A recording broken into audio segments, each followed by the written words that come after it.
अस्सलाम वालेकुम। बिस्मिल्लाहिर्रहमानिर्रहीम।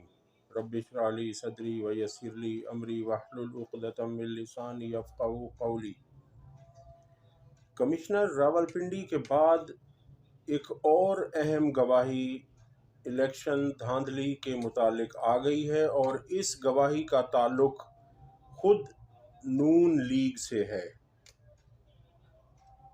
जावेद लतीफ़ ने गुज़श्ता रात टीवी प्रोग्राम में बात करते हुए कहा कि लोगों ने अपने मनपसंद लोगों को आगे पीछे किया है।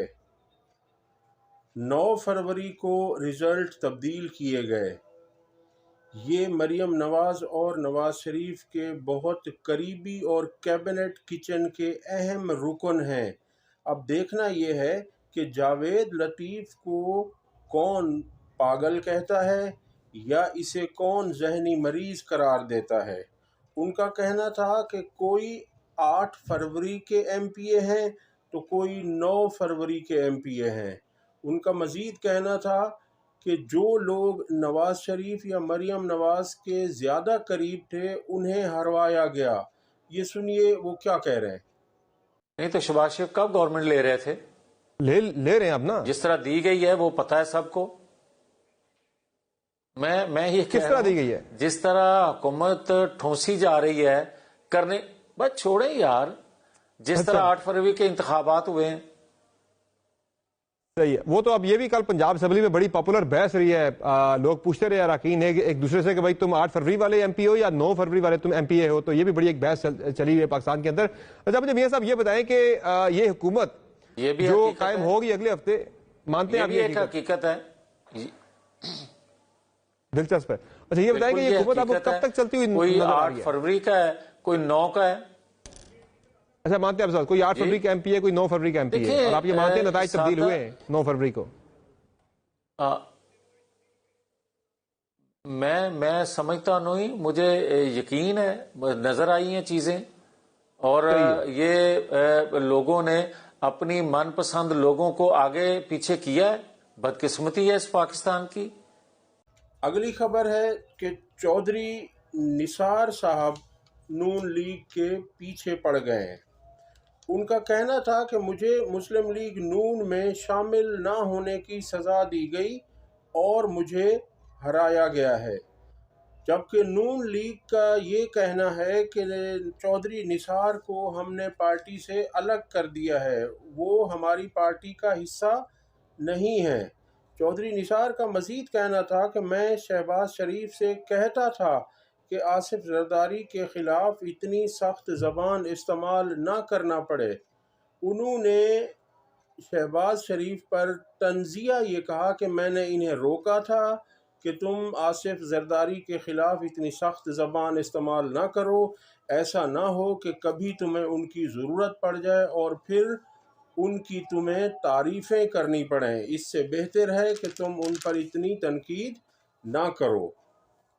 अगली खबर है कि मरियम नवाज़ ने पंजाब असम्बली में निहायत मायूस कुन और रट्टी रटाई तकरीर की।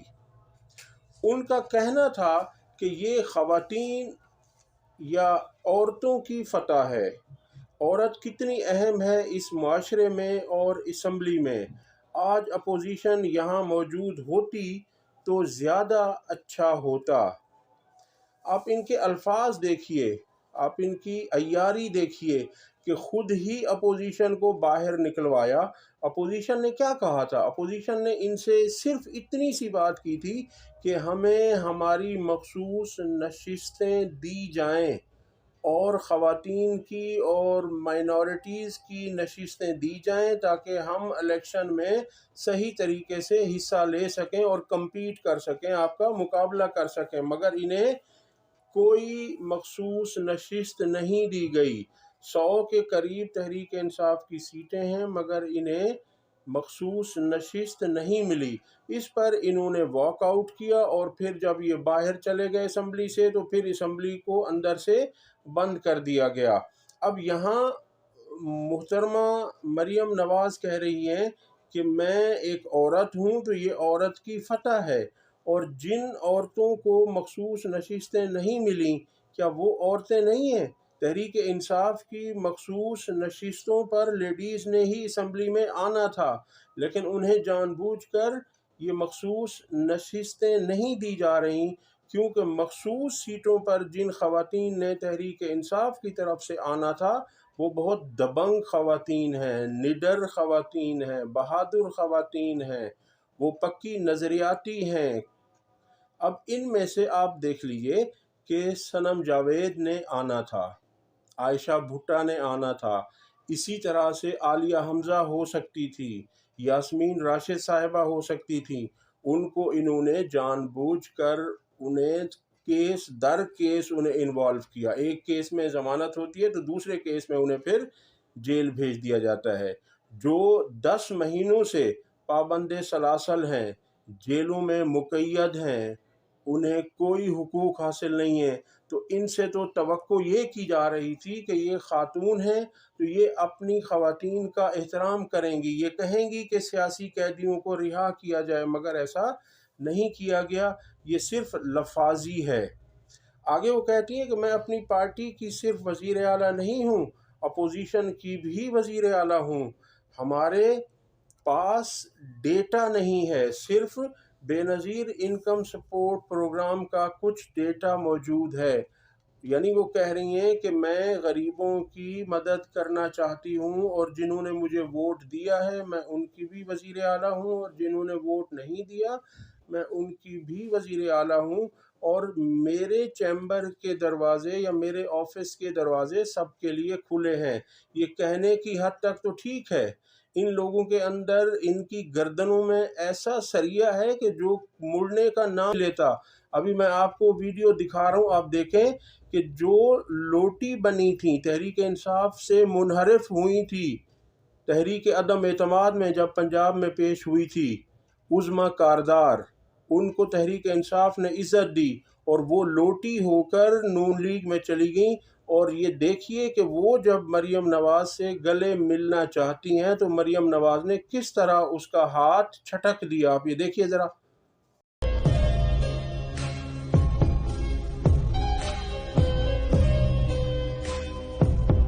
اچھا جی، آگے وہ کہتی ہیں کہ ہم نے غریبوں کی مدد کرنی ہے لیکن ہمارے پاس ڈیٹا نہیں ہے۔ اب انہیں کون سمجھائے کہ احساس پروگرام کا ڈیٹا موجود ہے، آپ اس سے فائدہ حاصل کر سکتی ہیں۔ یہ تو نہیں ہے کہ اگر آپ کے کسی مخالف نے، عمران خان نے وہ پروگرام لانچ کیا تھا جو کہ غریبوں میں بے حد سراہا گیا تھا، آپ اس کا ڈیٹا لے لیجئے یا اسی پروگرام کو آپ جاری رکھیں، جیسا کہ تحریک انصاف نے کیا تھا۔ آپ کو یاد ہوگا کہ تحریک انصاف نے سندھ میں بے نظیر پروگرام کا نام تک چینج نہیں کیا تھا، اور انہوں نے، عمران خان نے کوئی اپنے نام پہ بھی کوئی اس طرح کا پروگرام شروع نہیں کیا، وہ صرف عوام کو فائدہ دینا چاہتے تھے۔ تو ان کے پاس احساس پروگرام ایک بہترین پلیٹ فارم تھا، یہ اس سے انفارمیشن اور جو ڈیٹا کلیکٹ کر سکتی ہیں، ڈیٹا لے سکتی ہیں۔ اور دوسرا صحت پروگرام تھا، اس پہ بھی انہوں نے کوئی بات نہیں کی، بلکہ صحت پروگرام کو انہوں نے بند کر دیا۔ پناہ گاہیں تھی، لنگر خانے تھے، اسی طرح بے شمار تحریک انصاف کے پروگرام تھے جو یہ جاری رکھ سکتی تھی، اور ان کو اگر یہ جاری رکھتی تو ان کا فائدہ صرف تحریک انصاف کو ہی نہیں ہونا تھا، اس کا فائدہ نون لیگ کو بھی ہوتا، کیونکہ عوام تو صرف یہ چاہتے ہیں کہ انہیں فائدہ ملے، ان کے اوپر جو بوجھ ہے مہنگائی کا وہ کم سے کم ہو۔ ان کو یہ نہیں ہے کہ کون کر رہا ہے، ان کو صرف فائدے سے سروکار ہے۔ تو انہوں نے ایسا کچھ نہیں کیا، بلکہ وہی اپنے والد اور چچا کے پروگرام جو گھیسے پیٹے تھے 35 سالہ، انہی کو جاری رکھنے کا کہا کہ ہم یوتھ لون پروگرام دیں گے، لیپ ٹاپ دیں گے، ٹیبلیٹس وغیرہ دیں گے، اس طرح کے پروگرام۔ اگر یہ پروگرام اتنے عالی شان ہوتے تو عوام کی قسمت تبدیل ہو چکی ہوتی، کیونکہ یہ تو آپ نے 35 سال پہلے سے شروع کیے ہوئے ہیں، لیکن عوام میں مقبول ترین پروگرام وہ تھے، وہ صرف پاکستان میں ہی نہیں پوری دنیا میں ان پروگراموں کو سراہا گیا جن میں نمبر 1 صحت پروگرام ہے، احساس پروگرام ہے۔ تو اس طرح کے پروگرام ان کو شروع کرنے چاہیے تھے۔ بہرحال آج انہوں نے بہت ہی مایوس کیا، ہمیں ان سے یہ توقع نہیں تھی۔ اگلی خبر ہے کہ तहरीक इंसाफ के 2 रुकनी वफ्द ने, जिसकी सरबराही असद कैसर साहब कर रहे थे, उनकी मुलाकात आज क्वेटा में महमूद खान अचकज़ई से हुई, जो कि पश्तूनख्वा मिली अवामी पार्टी के सरबराह हैं। उनका कहना था कि जिन्होंने इलेक्शन जीता है, बिस्मिल्लाह करके उन्हें उनका मैंडेट दे दिया जाए। पाकिस्तान में आइन की बालादस्ती, पार्लियामेंट की ताकत को कबूल करते हुए क़यामत तक पाकिस्तान रहेगा।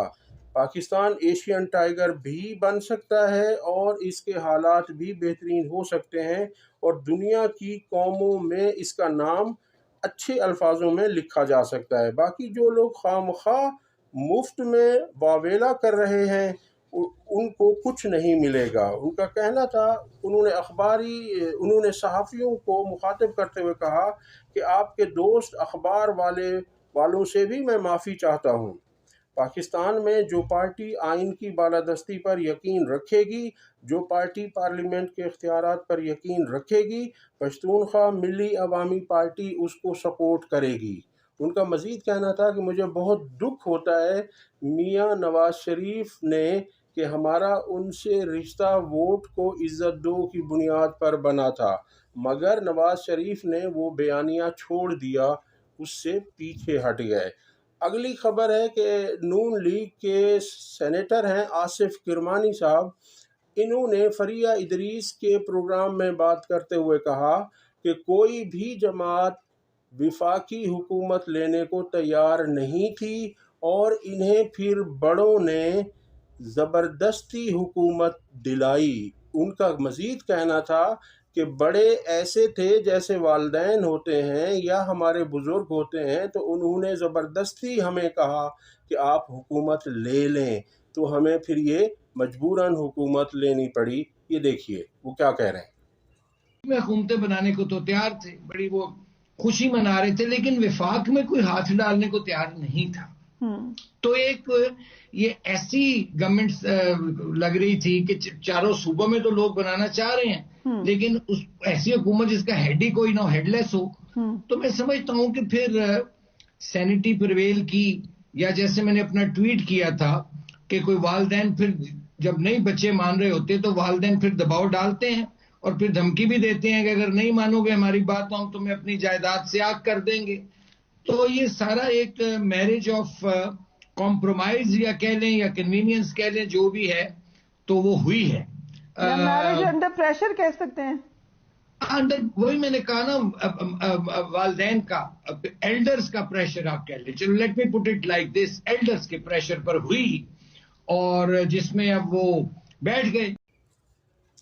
अब इससे जाहिर होता है कि इस हुकूमत को लेने में इन्हें भी दिलचस्पी नहीं थी, और इन्हें मैं बार बार कह चुका हूं कि दिलचस्पी इसलिए नहीं थी कि ये मुल्क को तबाह करके जा चुके हैं पिछले 16 महीनों में, और फिर जो निगरान हुकूमत आई है वो भी इन्हीं की एक्सटेंशन थी, वो भी नून लीग का तसलसल था, नून लीग के ही लोग उसमें शामिल थे। तो अब वो देख चुके हैं कि मुल्क की हमने क्या हालत कर दी है, ज़र मुबादला के ज़खायर कितने हैं, यहाँ महंगाई की शरह क्या हो चुकी है, इसलिए अब ये लोग हुकूमत लेने को तैयार नहीं हैं।